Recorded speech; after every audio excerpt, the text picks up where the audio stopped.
Hi there, and welcome to the Multiply You podcast, where we showcase top experts in their space and reveal all the secrets you need to know to multiply you.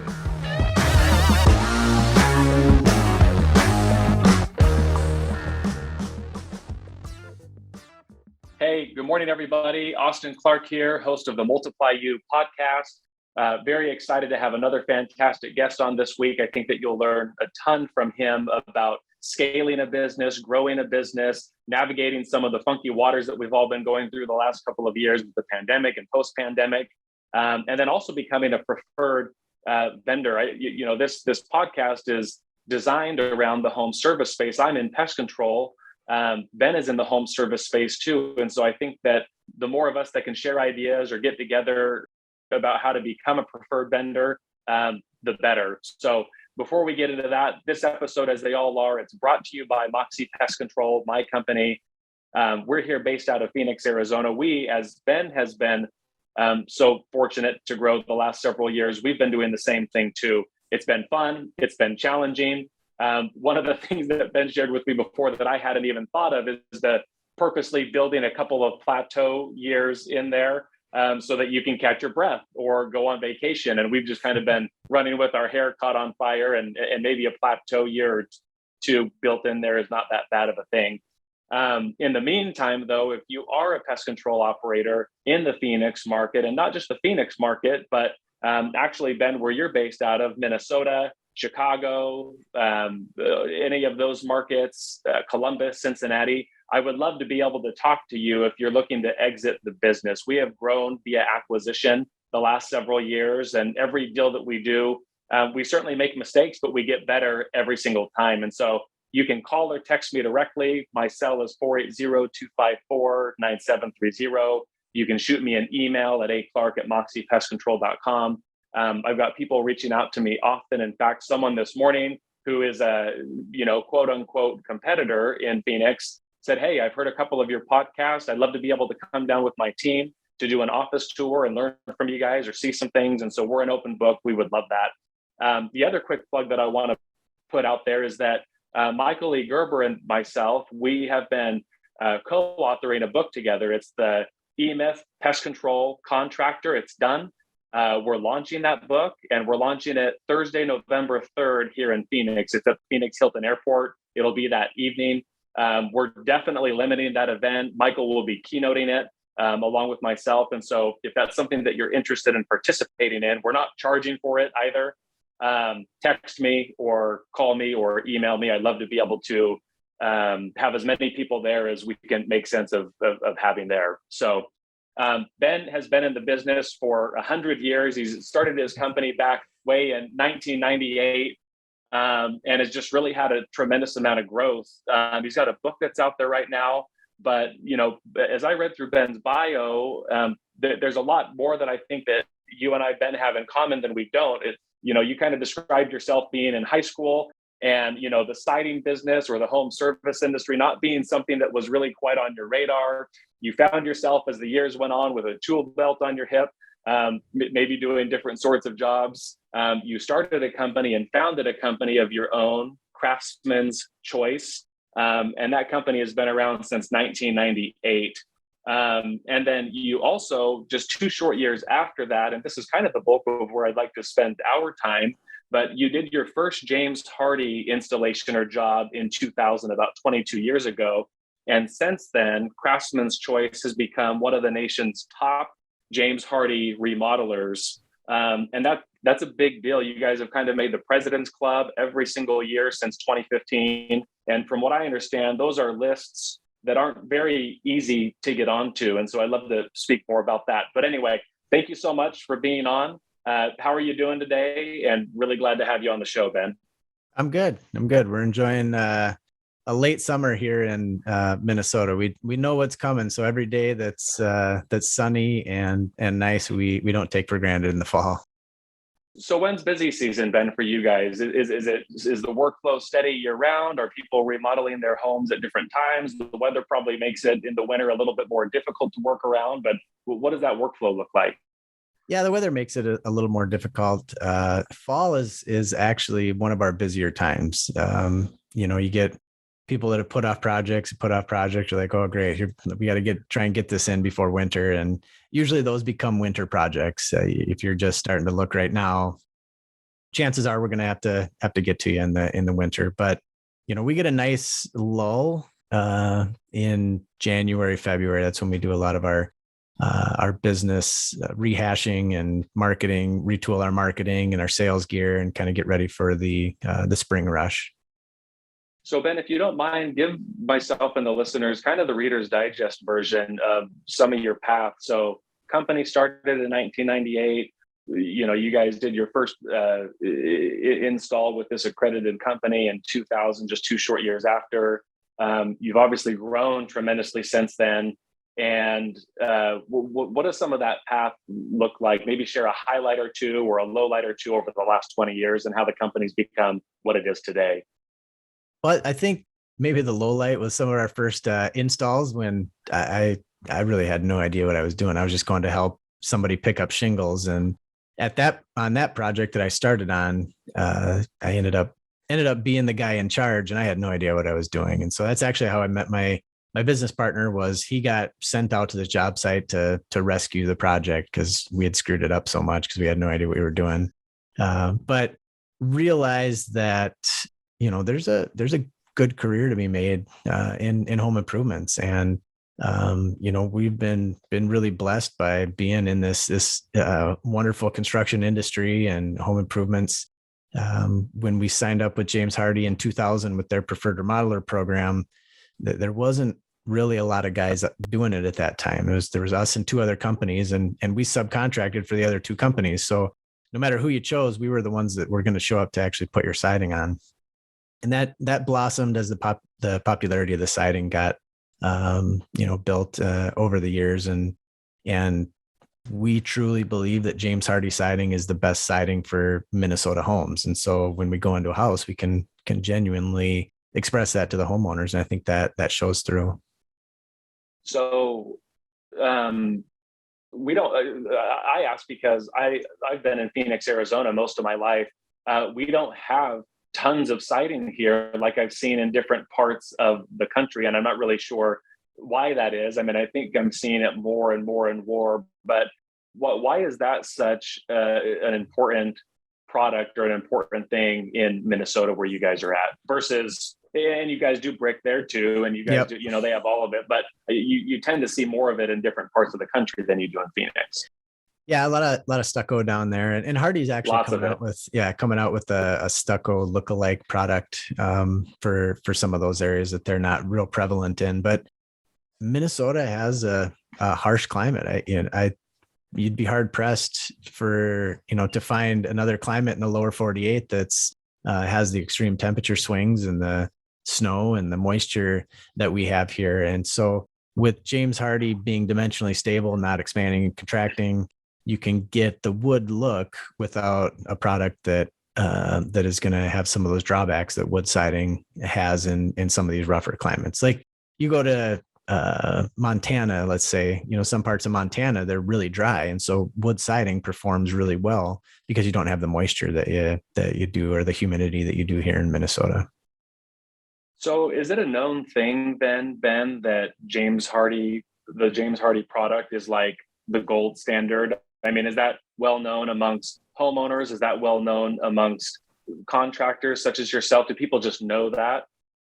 It is. And that's been kind of a disadvantage sometimes because people feel like they can't afford it. And, some contractors have added to that by, they don't want to do it. And so they price it really high. And so that it just reinforces that theory that, it's out of my league. But as vinyl siding and steel siding get more and more expensive, the James Hardie comes a little closer to those to those products, and the durability and the look far outweigh either one of those 2 materials.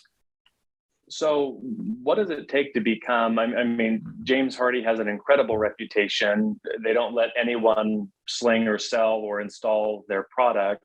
What does that process look like for someone to be, or a contractor to be considered to use that product?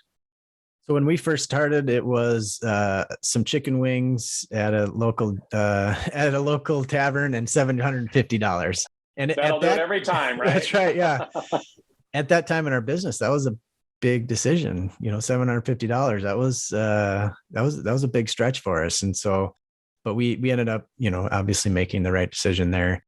Now they have a tiered system. So there's elite, preferred, and then a couple other tiers. And so you have to get on that list, and it has to do with exclusivity, install procedures, making sure that you're installing the product properly, and that you're a good partner with James Hardie and some of your marketing efforts.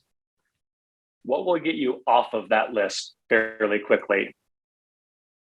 I don't want to speak for James Hardie, but I think if you were to take one of the leads that they sent you and flip those leads to another product, that's something that would probably do it. Yeah, that they would frown on, and if they're supplying you with the leads, they want you to obviously lead with that.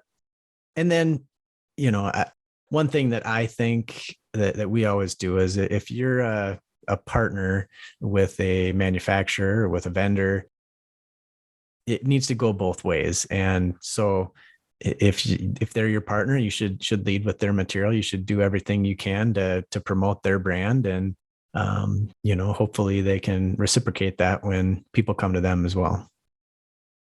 So before we went live there, you guys have grown quite a bit. You guys have grown tons since the company started. What are some of the things that you've learned the last 3 or 4 years? And there's been a pandemic mixed in there too. What are some of the big takeaways that have come from the last 3 or 4 years of growth for you? I think one of the big things is to have access to different resources on how you communicate with your homeowners. So we had to do some Zoom sales appointments. We were set up digitally before that, so that wasn't a huge transition for us. Some people still prefer that. A lot of people still want us to come out and go around the house with us, and that's what I prefer as well. But there's people that just they want to have somebody come out, give them a bid, do it remotely, and you have to have access to all those different ways to communicate with a homeowner and how you're going to present your product to them. And I think being able to be nimble with some of those ways is something that we really developed over the last few years. Any tips out there? With growth usually comes a lot more resources involved in servicing that growth as it relates to either CRM or product or labor. Specifically, I hear a lot of people talking about labor and that's a difficult thing right now. Are there any ideas or thoughts that you could share around the talent pool out there? Have you guys made hires in the last few years? Do you guys kind of just keep good care of what you've got and, say yes to the jobs that you want to do and no to the jobs that you don't want to do? What does some of that look like?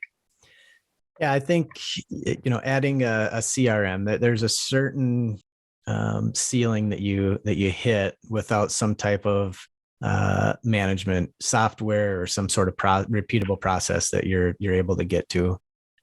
As far as labor goes, we've been very fortunate to keep the subcontractors that we have. I still have, our first employee still works for us 22 years in.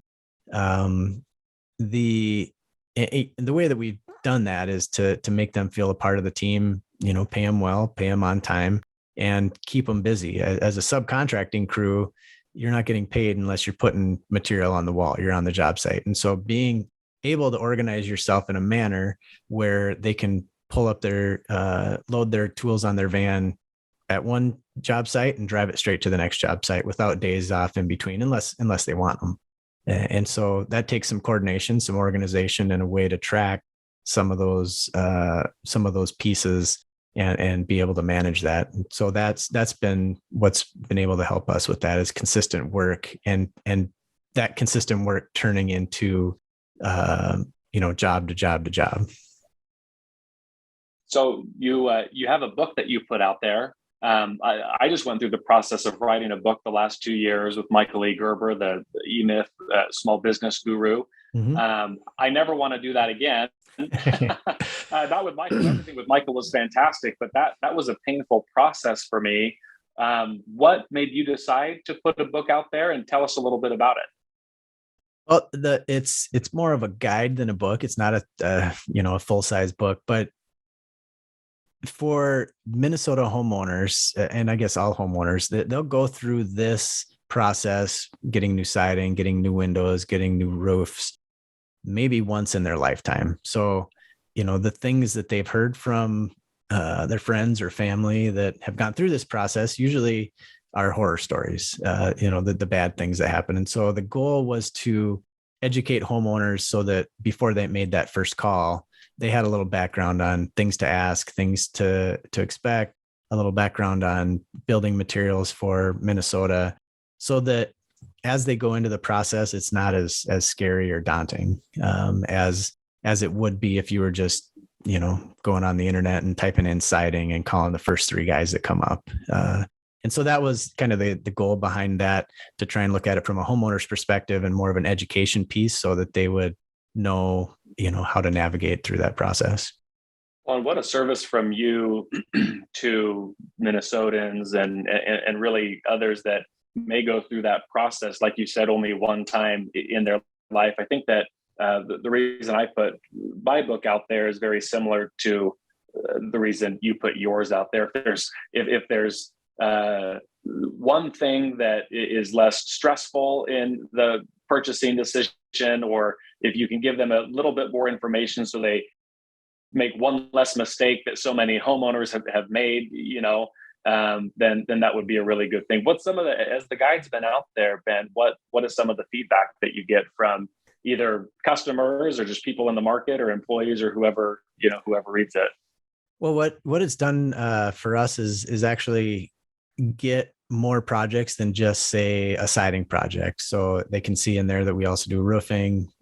We do some design build, just really simple porticos or decks or porches, those kinds of things. So it's added to our bottom line that way, just because they're exposed. We're known for James Hardie siding, but as they get into the guide and get into the book a little more, they say, okay, well, you guys do windows, and so they'll wrap all those together. So that education piece has been real good. And getting back to the earlier point, that the percentage of contractors that probably shouldn't be in this business is really fairly low, but that's what you see on the TV eye investigations and the grandma gets ripped off by this contractor. Most of the people in our business are great people. And so the more that we can do to raise, the positive look of our trades, I think that works out for all of us. It makes total sense. When you're watching the news at night or in the morning and it has to do with contractors, it's 9 times out of 10 a terrible horror story where someone made off with 10 grand and they can't reach him on his phone anymore, and he doesn't even have a license. And my experience is like your experience is, whatever the trade is, that's normally not the case. But news outlets have got to sell headlines, so they're not going to highlight all the good guys out there like you. They're just going to, have people watch the horror stories because that's what people kind of want to see and want to hear. Yeah, for sure. And when we lose, to there's a couple other guys in town that I'm good friends with, we lose to them. It's like, well, congratulations on picking the second best siding company in the Twin Cities. And we know that the homeowners are going to be taken care of and they're good guys, and they just got us on that one.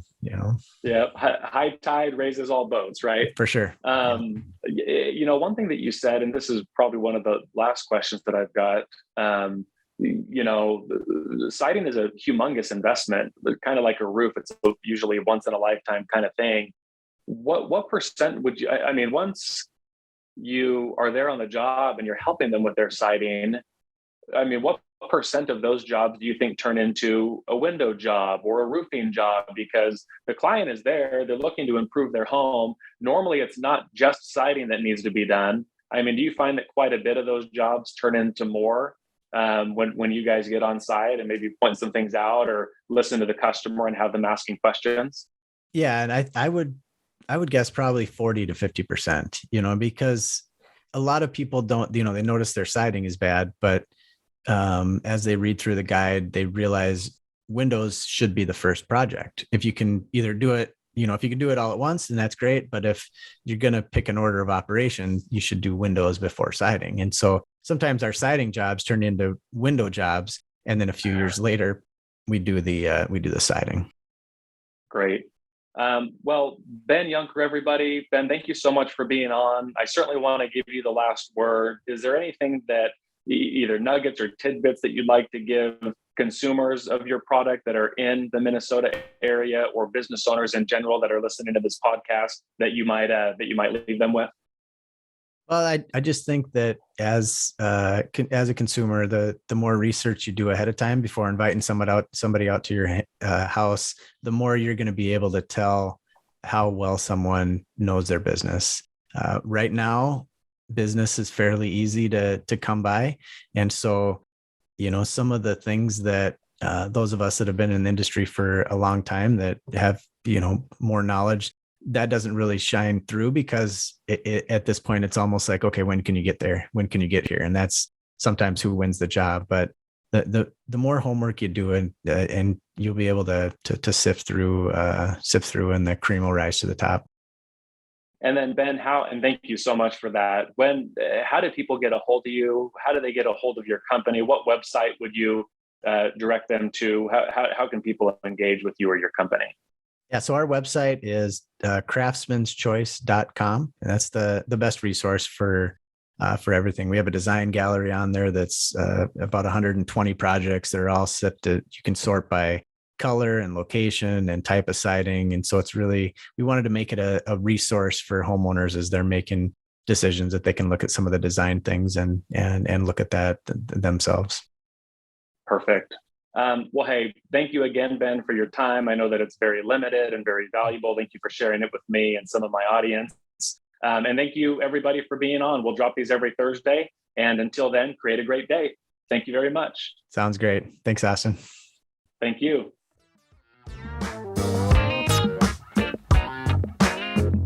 Thank you for listening to the Multiply You podcast. You'll see us again soon when you subscribe for future episodes.